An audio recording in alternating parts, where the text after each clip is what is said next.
আসসালামু আলাইকুম এভরিওয়ান। কি অবস্থা? কেমন আছেন আপনারা?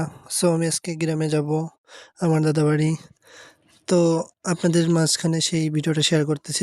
চলুন যাওয়া যাক। আমি কেবল বাসা থেকে বের হয়েছি। আমাদের গ্রামের নাম হচ্ছে পাইকগাছা। পাইকগাছা হচ্ছে মূলত থানা। আসলে আমাদের গ্রামের নাম হচ্ছে রাধানগর। তো চলুন এখন সামনে গিয়ে অটোতে উঠবো। এখন যাচ্ছি আমি গল্লামারির দিকে। গল্লামারি হয়ে আমাদের গ্রামে যেতে হয়। আমাদের গ্রামে যেতে টোটাল প্রায় ১ থেকে ১.৫ ঘন্টা বা ২ ঘন্টার কাছাকাছি লাগে। আমার কাছে শহরের থেকে গ্রামটা বেশি ভালো লাগে।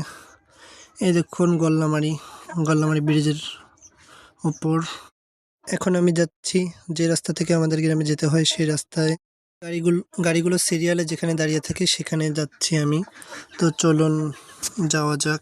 অলরেডি আমি গাড়িতে উঠে পড়ছি আর 0 পয়েন্ট ছাড়াইও গেছি। এখন আমরা মূলত গ্রামের ভিতরটা ঢুকে গেছি। সেটা আপনাদেরকে দেখাচ্ছি।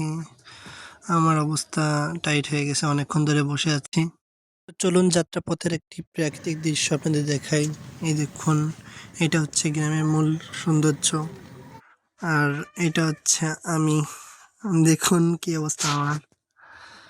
একটু পরে প্রায় ঘাটের কাছাকাছি চলে আসব। এই দেখুন, এটা হচ্ছে সুন্দরমহল বাজার। আমরা বাজারে চলে আসছি ইতিমধ্যে।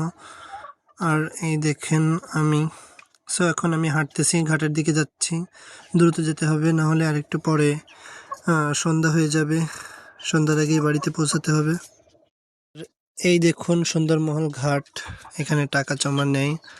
আর সামনে হচ্ছে ঘাটটা, দেখতেই পাচ্ছেন। ঘাটটা কিরকম দেখতে।